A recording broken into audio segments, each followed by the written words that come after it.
to be valid in their own terms. And you hear philosophers saying this. Well, what scientists do is valid in their own terms, in their own practice. But then the philosopher will claim that standing above science, the philosopher needs to add a corrective, to add a caveat, to add a correlationist coefficient to every scientific statement. Okay, so let's try to do that.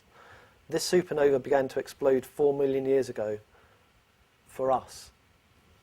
This doesn't make any sense. These rocks formed from lava flowing over the surface of the Earth millions of years before the birth of were flowing over the rocks millions of years before the birth of mankind. But this statement is only valid for the community of scientists or for our linguistic consensus.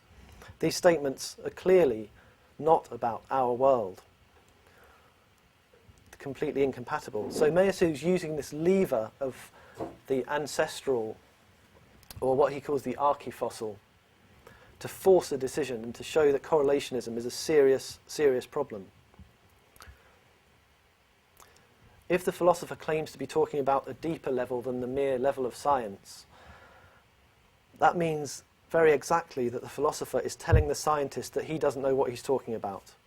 The philosopher is telling the scientist that he's afflicted with a naivety that doesn't allow him to realise that his statements all rely on a prior correlation, essentially a very condescending attitude. So as we've seen, this is not really a compromise that can be accepted.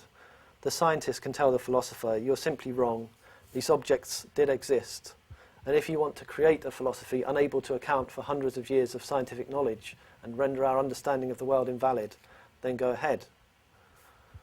And in a sense, this is something like what's happened, that philosophy has retreated